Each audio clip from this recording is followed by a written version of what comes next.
History rises like the sun over the land of Lanka, dispelling the darkness of myth and legend on the full moon day in the month of Poson, in the year 247 BC, when there appeared on a rock in the north-central region of the island, Arahat Mahinda, bringing with him the gentle doctrine of Gautama the Buddha. Within a century, a great civilization was born and flourished in the fertile valley of the Malvatuoya, with its center in a city called Anuradhapura.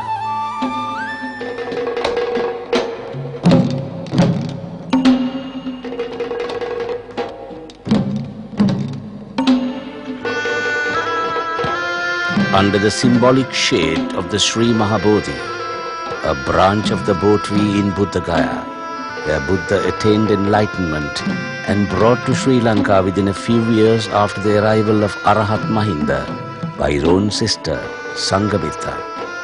A close link was forged between state and the Buddhism.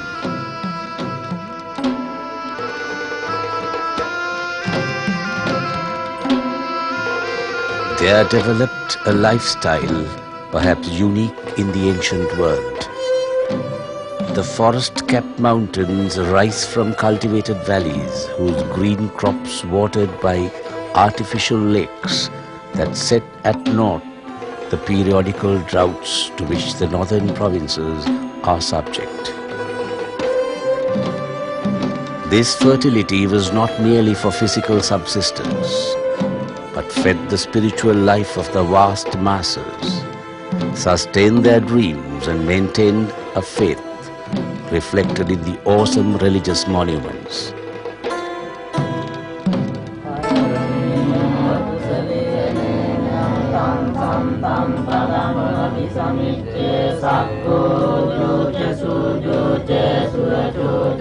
Ruan Valley, or the Gold Dust Dargam, built in the 2nd century BC to mark the birth of a nation, when King Dutukamunu, hero of the epic Mahavamsa, born of the legendary princess Vihara Mahadevi of the western region, sired by a king of the deep south, united the three regions under one scepter. It is one of the most beautiful monuments to a faith in the world.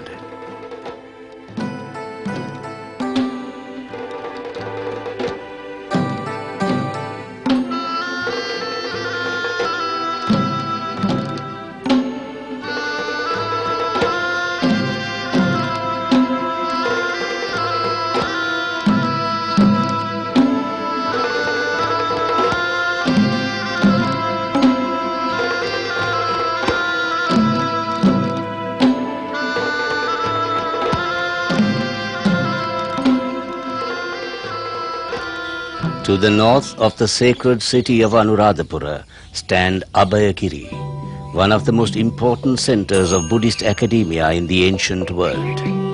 It is recorded in chronicles that Abhayagiri was built by King Vattagamini Abhaya, popularly known as Valagamba, somewhere between 89 and 77 BC. Covering approximately 200 hectares, Abhayagiri Vihara had all the components required by doctrine for a Buddhist temple: the image house, stupa, Bo tree, shrine or bodhigara, chapter house or poyage, residence for monks, and refectories. However, this complex grew over 5 centuries and reached its zenith in the 7th century AD.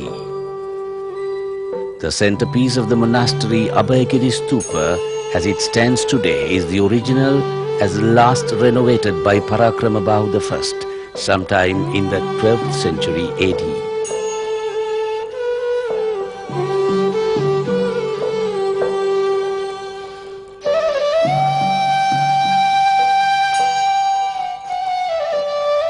This is Jethavana, a stupa at the center of a monastic complex which stood in direct rivalry to the Abhayagiri. Built by King Mahasena, who ruled at Anuradhapura between 276 to 303 AD.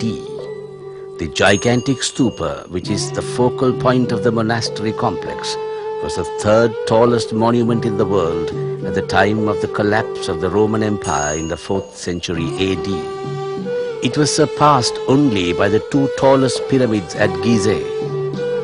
At over 120 meters in height, it is the tallest stupa in the world, and indeed the tallest brick building ever built by man.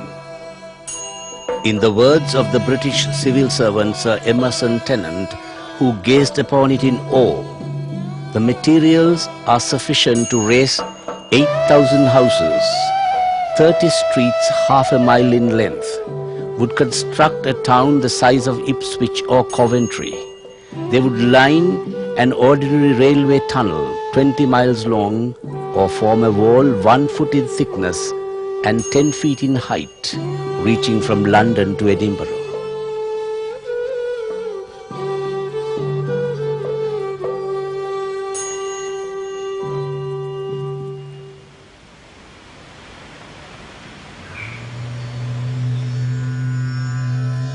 This deceptively simple monolithic Buddha statue in the Samadhi or contemplative pose is now considered a masterpiece of Buddhist art.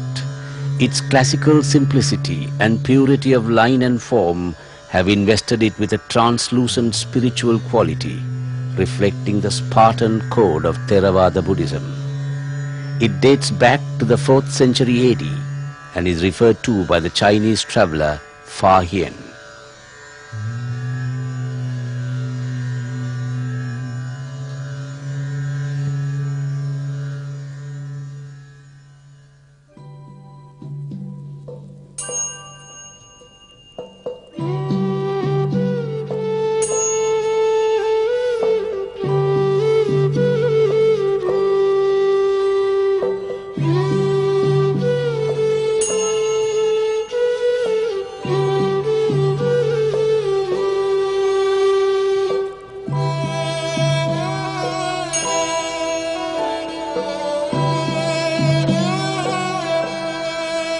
We may infer that the monastery complex at Jethavana housed nearly 3,000 monks at a time, going by the size of the refectory.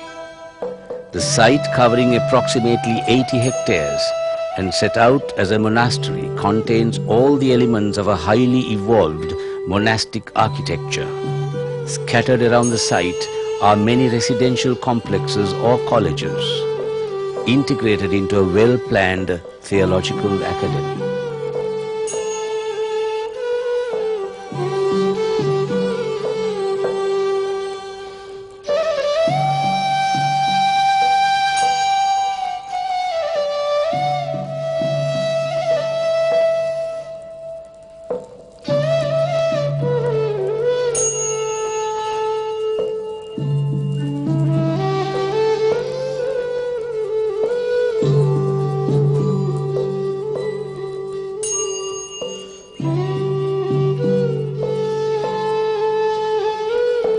The scale of the refectories or alms halls at both Abhayagiri and Jethavana are clear indications of the large number of residential students, scholars and other members of these monasteries, which may have been anything from 4,000 to 5,000 at any given time.